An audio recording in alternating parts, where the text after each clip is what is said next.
கடந்த காலங்களில் திருச்செந்தூரில் ஏற்பட்ட கடல் அரிப்பின் காரணமாக மாண்புமிகு தமிழக முதல்வர் அவர்கள் உடனடியாக அது குறித்து ஆய்வு செய்து அந்த ஆய்வின் அடிப்படையில் எடுக்கப்படுகின்ற நடவடிக்கைகளை துரிதப்படுத்தி அந்த ஆய்வினுடைய முடிவை இதுபோன்ற கலந்தாய்வு கூட்டங்களில் எடுக்கப்படுகின்ற முடிவை உடனுக்குடன் தெரிவிக்க சொல்லி உத்தரவிட்டிருந்தார்.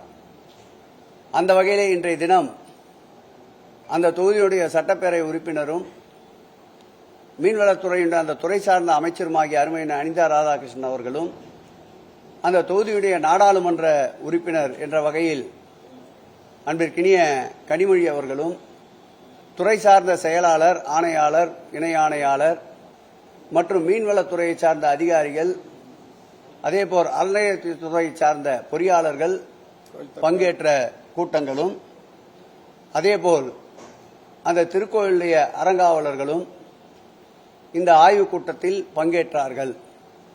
ஒரு 5 பிரிவினரிடம் இந்த கடலரிப்பு சம்பந்தமாக கடந்த 18/1/2025 அன்று நானும் அமைச்சரும் நாடாளுமன்ற உறுப்பினரும் திருச்செந்தூர் ஆய்விற்கு சென்றிருந்தோம். அப்பொழுது ஒரு 5 பிரிவினரிடம் இந்த கடலரிப்பை நிரந்தரமாக தடுப்பதற்கு என்ன செய்ய வேண்டும் என்று சாத்தியக்கூறுகள் ஆராய சொல்வதற்காக அவர்களிடம் ஒப்படைத்திருந்தோம். அதன் அடிப்படையில் இன்றைக்கு சென்னை இந்திய தொழில்நுட்ப நிறுவனம் IIT மெட்ராஸ் அவர்களும், கடலோர ஆராய்ச்சிக்கான தேசிய மையம் NCCR நிறுவனமும், தேசிய கடல்சார் தொழில்நுட்ப நிறுவனம் NIOTயும், தமிழ்நாடு மீன்வளத்துறை, அதேபோல் நபார்டு துறையை சார்ந்த தொழில்நுட்ப பிரிவினரும், இந்திய தொழில்நுட்ப நிறுவனத்தின் ஓய்வு பெற்ற பேராசிரியர் சுந்தரவடிவேல் அவர்களும் இன்றைக்கு கான்பரன்ஸ் வீடியோ காணொலி காட்சியிலே பங்கேற்றார்கள். அவர்கள் 5 பேர்களும் கொடுத்த அறிக்கையை இந்த ஆய்வுக் கூட்டத்தில் மேற்கொண்டோம்.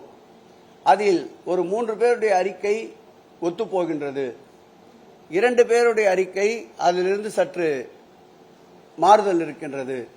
ஆகவே மீண்டும் அவர்கள் 5 பேரையும் ஒருங்கிணைந்து துறையினுடைய ஆணையாளர், அதேபோல் மீன்வளத்துறையுடைய ஆணையாளரோடு கலந்து பேசி தொடர்ந்து இந்த கூட்டத்தை நடத்த சொல்லியிருக்கின்றோம்.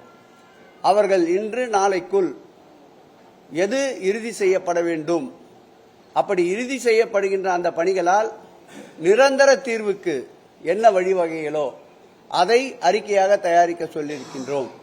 அந்த அறிக்கை பெற்றவுடன் மாண்புமிகு தமிழக முதலமைச்சர் அவருடைய கவனத்திற்கு எடுத்து சென்று அநேகமாக திங்கள் அல்லது செவ்வாய்க்கிழமைக்குள் இந்த பணிகள் நிறைவுற்று அவருடைய கவனத்திற்கு கொண்டு செல்லப்பட்டு அதற்கு ஒப்பந்தம் கோரப்பட்டு உடனடியாக பணிகள் தொடங்குவதற்குண்டான நடவடிக்கைகளை மேற்கொள்ள இருக்கின்றோம். இந்த பணிகள் முழுமையடைந்தால் நிச்சயமாக கால் உள்ளளவும் இந்த கடலரிப்பு என்பது, இந்த கடலரிப்பால் பக்தர்கள் திருச்செந்தூர் திருக்கோயிலுக்கு வருகின்ற பக்தர்களுக்கும், அதேபோல் கடலில் அவர்கள் காலகாலமாக பின்பற்றுகின்ற கடலினுடைய தண்ணீரில் குளிப்பது, அதேபோல் கடலுடைய தண்ணீரில் கால் நனைப்பது போன்ற அனைத்து அவர்களுடைய காலகாலமாக அவர்கள் பயன்படுத்துகின்ற இறை வழிபாட்டிற்குண்டான வழிமுறைகளும் எந்த வகையிலும் பாதிக்கப்படாத அளவிற்கு இருக்கும் என்று நம்புகிறோம்.